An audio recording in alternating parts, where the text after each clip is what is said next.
Assalamualaikum warahmatullahi wabarakatuh. Yang terhormat Bapak dosen, Bapak Joko Suharyanto, izin untuk mempresentasikan tugas dari mata kuliah Organizational Behavior.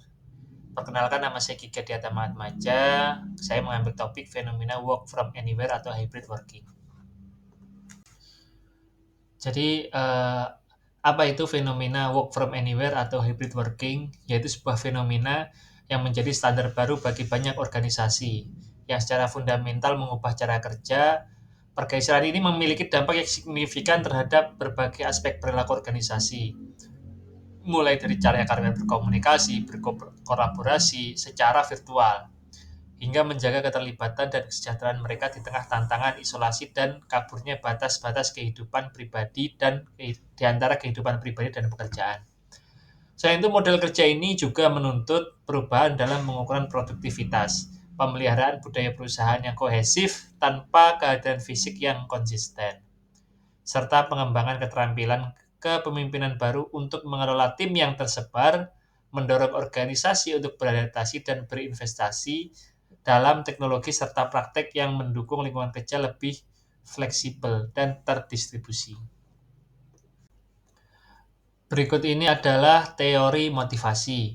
Jadi, fenomena hybrid working sangat mempengaruhi bagaimana organisasi dapat memenuhi kebutuhan motivasi untuk karyawan.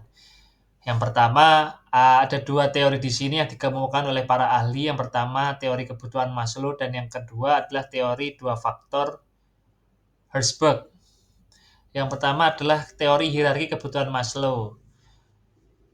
Kebutuhan fisiologis yang Maslow kemukakan, yaitu WFA, dapat mengurangi biaya transportasi dan waktu perjalanan, sehingga secara tidak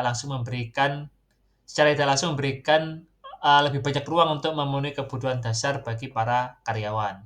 Yang kedua adalah kebutuhan rasa aman. Fleksibilitas WFH dapat meningkatkan rasa aman dalam hal kesehatan, yaitu mengurangi paparan penyakit di kantor dan mengurangi potensi kecelakaan di jalan. Selanjutnya adalah kebutuhan sosial. Ini adalah area yang paling banyak terdampak. Jadi, negatifnya adalah interaksi sosial berkurang, berpotensi mengurangi rasa kebersamaan dan hubungan sosial di tempat kerja. Selanjutnya adalah kebutuhan penghargaan. WFA dapat memberikan otonomi yang lebih besar, yang dapat meningkatkan rasa penghargaan diri dan pencapaian. Namun memang visibilitas di depan atasan menjadi berkurang. Selanjutnya adalah kebutuhan aktualisasi diri. Fleksibilitas WFA dapat memungkinkan individu untuk mengontrol jadwal mereka, memberikan ruang lebih banyak untuk pribadi dan profesional di luar pekerjaan inti. Teori ahli selanjutnya yaitu teori dua faktor Herzberg. Yang pertama adalah faktor higienis. WFA dapat memenuhi beberapa faktor higienis seperti kondisi kerja, karena kerjanya di rumah akan dibuat lebih nyaman. Yang kedua adalah kebijakan perusahaan terkait fleksibilitas dan hubungan interpersonal. Ya, yang mana itu akan mengurangi konflik interpersonal di kantor. Faktor selanjutnya adalah faktor motivator. WFA memiliki potensi besar untuk meningkatkan faktor motivator seperti prestasi, pengakuan, dan tanggung jawab. Peluang untuk pertumbuhan dan promosi tetap menjadi motivator penting yang perlu dikelola secara efektif dalam lingkungan WFA. Selanjutnya adalah gaya kepemimpinan. Ada 4 gaya kepemimpinan yang menuntut perubahan signifikan dalam WFA. Yang pertama adalah kepemimpinan transaksional. Gaya ini kurang efektif dalam WFA karena membutuhkan otonomi yang lebih besar dan fokus pada memberi hadiah atau menghukum, reward and punishment, berdasarkan kehadiran fisik atau tugas mikro. Selanjutnya adalah kepemimpinan transformasional. Gaya ini sangat relevan. Pemimpin transformasional mampu menginspirasi, memberikan visi, dan memberdayakan karyawan secara mandiri, yang mana fokus pada hasil bukan pada jam kerja. Selanjutnya adalah kepemimpinan otonomi, yaitu mendorong pemimpin untuk lebih memberdayakan tim mereka, memberikan kepercayaan untuk menyelesaikan tugas dengan cara mereka sendiri dan menjadi fasilitator daripada pengontrol. Selanjutnya ada kepemimpinan digital. Pemimpin harus mahir dalam menggunakan teknologi untuk berkomunikasi, mengelola kinerja, dan membangun budaya tim secara virtual. Selanjutnya adalah struktur organisasi, modern, flat, and agile. WFA sangat selaras dengan dan bahkan mendorong munculnya struktur organisasi modern, yang mana struktur datar, flat hierarchy. WFA secara inherent mengurangi kebutuhan dan banyak lapisan manajemen karena karyawan diharapkan lebih mandiri. Selanjutnya ada struktur agile. WFA sangat mendukung prinsip-prinsip agile. Tim yang dibentuk berdasarkan proyek atau kebutuhan, bekerja secara interaktif dan menyesuaikan diri dengan perubahan yang lebih cepat. Fokus pada hasil dan fleksibilitas.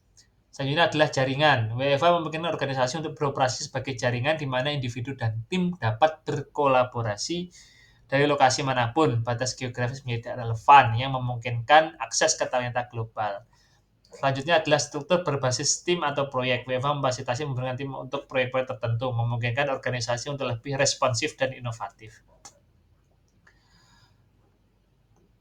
Selanjutnya adalah pembahasan organisasi terkait komunikasi organisasi dan konflik.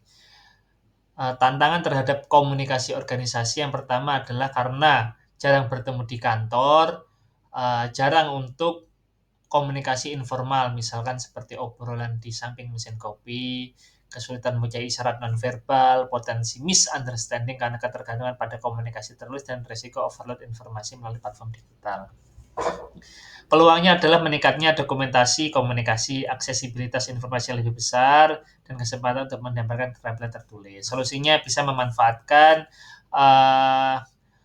platform komunikasi seperti Microsoft Teams, Zoom, pertemuan virtual, dan lain-lain sebagainya.